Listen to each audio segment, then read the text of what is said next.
ಇದ್ದಂತಹ ವ್ಯಕ್ತಿಗಳದ್ದು ಇಂಜೆಕ್ಟ್ ಮಾಡ್ತಾ ಇದ್ರು ಬ್ಲಡ್ನ ಅನ್ನುವಂತಹ ಎಲ್ಲ ಡೀಟೇಲ್ ಅನ್ನ ಆ ಒಂದು FIR ಕಾಪಿಯಲ್ಲಿ ಆ ರೀತಿ ದೂರು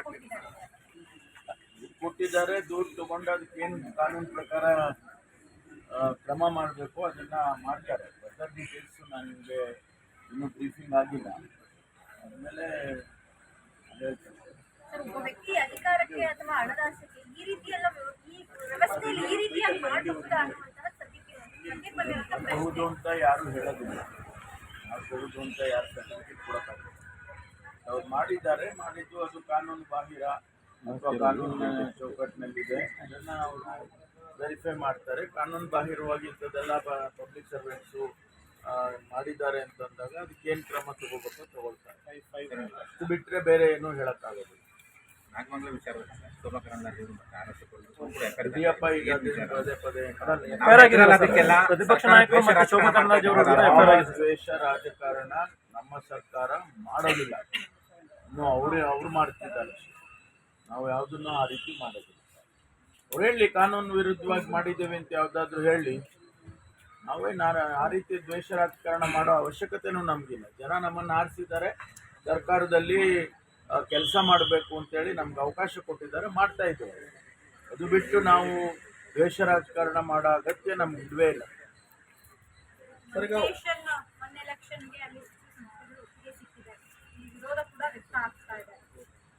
ಇನ್ನೂ ಅದು ಬಹಳಷ್ಟು ವಿವರಣೆಗಳು ಅದರಿಂದ ಬರಬೇಕಾಗುತ್ತೆ. ಮತ್ತು ಕನಿಷ್ಠ 2/3 ಸ್ಟೇಟ್ಗಳು ಕೂಡ ಅದಕ್ಕೆ ಒಪ್ಪಿಗೆ ಸೂಚಿಸಬೇಕಾಗುತ್ತೆ. ಅದೆಲ್ಲ ಮುಂದೆ ಈಗ ತಾನೇ ಅದಕ್ಕೆ ವರದಿ ಒಪ್ಪಿಸಿದ್ದಾರೆ. ಗೋವಿಂದ್ ಹೈಪವರ್ ಕಮಿಟಿ ಮಾಡಿದ್ರಲ್ಲ, ಅವರು ವರದಿ ಸಲ್ಲಿಸಿದ್ದಾರೆ. ವರದಿನ ಕ್ಯಾಬಿನೆಟ್ ಅಕ್ಸೆಪ್ಟ್ ಮಾಡಿದ್ದಾರೆ. ಮುಂದೆ ಏನು ಡೆವಲಪ್ಮೆಂಟ್ ಆಗುತ್ತೆ ನೋಡೋಣ. ಅದಾದಮೇಲೆ ರಾಜ್ಯಕ್ಕೆ ಬಂದಂಥ ಸಂದರ್ಭದಲ್ಲಿ ಏನು ಅಸೆಂಬ್ಲಿಯಲ್ಲಿ ಚರ್ಚೆ ಆಗಬೇಕಾ ಅಥವಾ ರಾಜ್ಯ ಸರ್ಕಾರದ ಒಪಿನಿಯನ್ ಬೇಕಾ, ಏನು ಪ್ರೊಸೀಜರಲ್ಲಿ ಏನು ನಮ್ಮನ್ನು ಕೇಳ್ತಾರೆ ಅದ್ರ ಮೇಲೆ ಹೋಗುತ್ತೆ. ರಾಜ್ಯಪಾಲರು ಅವೆಲ್ಲ ಅಧಿಕಾರಿಗಳ ವಿರುದ್ಧ ಏನು ಪ್ರಾಸಿಕ್ಯೂಷನ್ಗೆ ಅನುಮತಿ ಕೇಳಿದೆ ಲೋಕಾಯುಕ್ತ, ಅದನ್ನ ಡೀಟೇಲ್ ಕೊಡಿ ಅಂತ ಕೇಳ್ತಿದ್ದಾರೆ. ಕೊಟ್ರ ಮತ್ತೆ ಇದು ಏನಿದು ಅಂತ ಮತ್ತೆ ಸಂಘರ್ಷ ಜಾಸ್ತಿ ಆಗ್ತದೆ. ಅದು ನಮಗೆ ಹೆಚ್ಚು ಅದ್ರ ಬಗ್ಗೆ ಮಾಹಿತಿ ಇಲ್ಲ.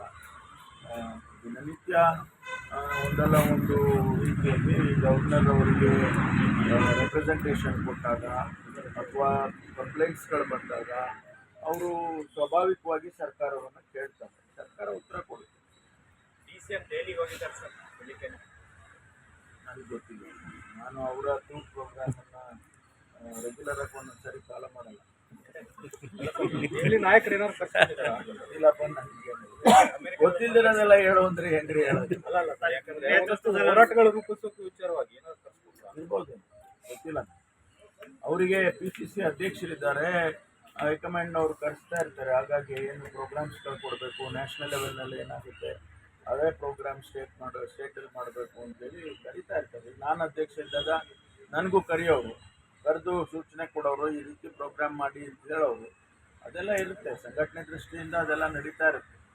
ಕುಲಪತಿ ಉಪಕುಲಪತಿ ನೇಮಕದಲ್ಲಿ ರಾಜ್ಯಪಾಲರ ಪವರ್ ಕಟ್ ಮಾಡೋದಕ್ಕೆ ರಾಜ್ಯ ಸರ್ಕಾರ ಹೊರಟಿದೆ ಸರ್. ನೋಡಿ, ಇದು ಈಗಾಗಲೇ ಅನೇಕ ರಾಜ್ಯಗಳಲ್ಲಿ ರಾಜ್ಯಪಾಲರ ರೋಲ್ ಏನು ಅನ್ನೋದನ್ನು ಅವರು ಡಿಫೈನ್ ಮಾಡಿದ್ದಾರೆ, ಕೆಲವರು ಬದಲಾವಣೆ ಮಾಡಿದ್ದಾರೆ. ಈಗ ನಮಗೆ ಹಿಂದೆ ಇದ್ದಂಥ ಸಂದರ್ಭದಲ್ಲಿ ನಾನು ಹೈಯರ್ ಎಜುಕೇಷನ್ ಮಿನಿಸ್ಟರ್ ಇದ್ದಾಗ ವೈಸ್ ಚಾನ್ಸಲರ್ಗಳನ್ನ ಅಪಾಯಿಂಟ್ಮೆಂಟ್ ಮಾಡುವಂಥ ಅಧಿಕಾರವನ್ನು ನಾನು ರಾಜ್ಯಪಾಲರಿಂದ ಮೊಟಕುಗೊಳಿಸಿ, ಬಂದಿರಲಿಲ್ಲ, ಮೊಟಕುಗೊಳಿಸಿ ಸರ್ಕಾರದ್ದೇ ತೀರ್ಮಾನ ಆಗಬೇಕು ಅನ್ನೋ ರೀತಿಯಲ್ಲಿ ನಾನು ಮಾಡಿದ್ದೆ. ಈಗ ಗುಜರಾತ್ ಸರ್ಕಾರ ರಾಜ್ಯಪಾಲರು ಬರೀ ಸೆರೆಮೋನಿಯಲ್ ಅಂತ ಮಾಡಿದ್ದಾರೆ. It has nothing to do with the administration of the university ಅಂತ ಮಾಡಿದ್ದಾರೆ. ಅದನ್ನು ನಮ್ಮಲ್ಲಿ ಬೇರೆ ಬೇರೆ ರಾಜ್ಯದವರು ಅವರವ್ರಿಗೆ ಬೇಕಾದ ರೀತಿಯಲ್ಲಿ ಮಾಡಿದ್ದಾರೆ. ಯಾವುದು ಆಡಳಿತದ ದೃಷ್ಟಿಯಿಂದ ಯಾವುದು ಸುಲಭ ಅನ್ನೋದನ್ನು ನೋಡಿ ಮಾಡ್ತಾರೆ. ಕೌಂಟ್ ಇದು ರಾಜ್ಯಪಾಲ ಇಲ್ಲ, ಆ ಥರ ಏನಿಲ್ಲ. ನಾವು ಒಬ್ಬರೇ ಮಾಡಿದರೆ ಕೌಂಟ್ ನೀವು ಹೇಳ್ಬೋದು. ಆದರೆ ಬೇರೆ ಬೇರೆ ರಾಜ್ಯದಲ್ಲೂ ಮಾಡಿದ್ದಾರೆ. ಮತ್ತು ಇದೇನು ಹೊಸದೇನಲ್ಲ. 2000 ಇಸ್ವಿಯಲ್ಲೇ ನಾನು ಯೂನಿವರ್ಸಿಟಿ ಆ್ಯಕ್ಟನ್ನು ಅಮೆಂಡ್ ಮಾಡಿದಾಗ ಇದೆಲ್ಲ ಚರ್ಚೆ ಆಗಿತ್ತು, ಸೆಲೆಕ್ಟ್ ಕಮಿಟಿಗೆ ಹೋಗಿತ್ತು. ಅದಾದಮೇಲೆ ನಾವು ಅಸೆಂಬ್ಲಿಯಲ್ಲಿ ಅದನ್ನು ಬಿಲ್ ಪಾಸ್ ಮಾಡಿ ಅವರ ಅಧಿಕಾರವನ್ನು ಮೊಟಕುಗೊಳಿಸಿದ್ದು. ಇವೆಲ್ಲ ಹೊಸದೇನಲ್ಲ, ಹಾಗಾಗಿ ನಡೀತಾ ಇರುತ್ತೆ. ಉಡಾನ್ತೀರ್ಥ ಪತ್ರ ಬರ್ತಾ ಇದೆ ಸರ್ ಕಾಂಗ್ರೆಸ್. ಗೊತ್ತಿಲ್ಲ, ನಾವೆಲ್ಲದಕ್ಕೂ ತಯಾರಾಗಿದ್ದೀವಿ. ತಯಾರಿ ಅಂದ್ರೆ ಹೆಂಗೆ? ಸಿಎಂ ಬದಲಾವಣೆ ಹಿಂಗೆಂತ ನೀವು ನೀವು ಹೇಳ್ಕೊಟ್ರೆ ತಯಾರಿ ಏನ್ ಸುಳಿವು ಸರ್ ಅಂತ ಎಲ್ಲದೂ ರೆಡಿ ಆಗಿದೆ. ಬಿಜೆಪಿ ಹೇಳ್ತಾರೆ ಸಿಎಂ ಕೆಳಗಡೆ ಇಳಿಸೋದಕ್ಕೆ ರೆಡಿ ಆಗಿದ್ದಾರೆ ಅಂತ. ಯಾರು? ಬಿಜೆಪಿ ಹೇಳ್ತಾರೆ. ಕೇಳ್ಬೇಕು. ನೇತೃತ್ವದ ಸಮಿತಿ ಕೂಡ ಆಗಿದೆ. ಯಾವ ರೀತಿ ಸ್ಪೆಷಲ್ ಆಗಿದೆ? ಏನಾಗಿದೆ ಅಂತ ಹೇಳಿದ್ರೆ, ನಾವು ನಮ್ಮ ಸರ್ಕಾರ ಬಂದ ಶುರುವಿನಿಂದನೂ ಕೂಡ ಈ ಡ್ರಗ್ಸ್ ಮಾಫಿಯಾ ಬಗ್ಗೆ ಹಿಂದೆನೂ ಕೂಡ 2013-18ರಲ್ಲಿ ಕೂಡ ಮಾಡಿದ್ದೇವೆ. ಪಂಜಾಬ್ನಲ್ಲಿ ತುಂಬ ಜಾಸ್ತಿ ಡ್ರಗ್ಸ್ ಹಾವಳಿ ಆಯಿತು ಅಂತೇಳಿ ನಮ್ಮ ರಾಜ್ಯದಲ್ಲಿ ಆ ರೀತಿ ಆಗಬಾರ್ದು ಅಂತ ಅವಾಗಲಿಂದನೂ ನಾವು ಅದನ್ನು ಹತ್ತಿಕ್ಕೋದಕ್ಕೆ ಅನೇಕ ಸ್ಟೆಪ್ಸ್ ತಗೊಂಡಿದ್ದೇವೆ. ಈಗ ಕಳೆದ 1-1.5 ವರ್ಷದಿಂದಲೂ ಕೂಡ ಒಂದು ವಾರನೇ ಡಿಕ್ಲೇರ್ ಮಾಡಿದ್ವಿ. ನೂರಾರು ಕೋಟಿ ರೂಪಾಯಿ ಡ್ರಗ್ಸನ್ನು ಕಾನ್ಫಿಸ್ಕೇಟ್ ಮಾಡಿ ಅವ್ರ ಮೇಲೆ ಯಾರ್ಯಾರು ಅವ್ರನ್ನ ಸಪ್ಲೈ ಮಾಡ್ತಾಯಿದ್ರು, ಪೆಡಲ್ ಮಾಡ್ತಾಯಿದ್ರು, ಅವ್ರನ್ನೆಲ್ಲ ಕೇಸ್ ಬುಕ್ ಮಾಡಿ ಸುಮಾರು 8,000ಕ್ಕೂ ಹೆಚ್ಚು ಜನರಿಗೆ ಕನ್ವಿಕ್ಷನ್ ಆಗಿದೆ ಕಳೆದ 1 ವರ್ಷ 4 ತಿಂಗಳಲ್ಲಿ. ಅದನ್ನೆಲ್ಲ ನಾವು ಭಾಳ ಸೀರಿಯಸ್ ಆಗಿ ತೊಗೊಂಡಿದ್ದೀವಿ. ಆದರೆ ಇತ್ತೀಚೆಗೆ ಅಲ್ಲಲ್ಲೇ ಕೆಲವು ಹಾಸ್ಟೆಲ್ಗಳಲ್ಲಿ ಮತ್ತು ಕಾಲೇಜ್ಗಳಲ್ಲಿ ನಡೀತಾ ಇದೆ ಇನ್ನೂ ಕೂಡ ಅಂತೇಳಿ ಮಾಧ್ಯಮದಲ್ಲಿ ನೀವೇ ಪಬ್ಲಿಷ್ ಮಾಡಿದ್ವಿ.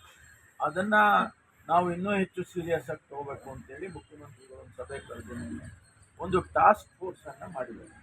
ಅದು ಹೈ ಲೆವೆಲ್ ಟಾಸ್ಕ್ ಫೋರ್ಸು ಗೃಹ ಸಚಿವರ ಅಧ್ಯಕ್ಷತೆಯಲ್ಲಿ ಆರೋಗ್ಯ ಸಚಿವರು, ಶಿಕ್ಷಣ ಸಚಿವರು ಮತ್ತು ಸೋಷಿಯಲ್ ವೆಲ್ಫೇರ್ ಸಮಾಜ ಕಲ್ಯಾಣ ಸಚಿವರು ಇವರನ್ನೆಲ್ಲ ಸೇರಿಸಿ ಸಚಿವರ ಹಂತದಲ್ಲಿ ಒಂದು ಹೈ ಪವರ್ ಕಮಿಟಿ ಅವರೇನೇನು ಮಾನಿಟ್ರ್ ಮಾಡಿ ಅವರಿಗೆ ಕ್ರಮ ತಗೋಬೇಕು ಅಂತೇಳಿ ಸೂಚನೆ ಮಾಡ್ತಾರೆ, ಅದನ್ನು ಮಾಡಲಿ ಅಂತ ಮಾಡಿದ್ದಾರೆ. ಅಂದರೆ ಇದರ ಅರ್ಥ ಸರ್ಕಾರ ಇದರ ಬಗ್ಗೆ ಭಾಳ ಗಂಭೀರವಾಗಿ ತಗೊಂಡಿದೆ ಅನ್ನೋದು ಇದರ ಅರ್ಥ, ಅಷ್ಟೇ, ಬೇರೆ ಏನಿಲ್ಲ. Thank you.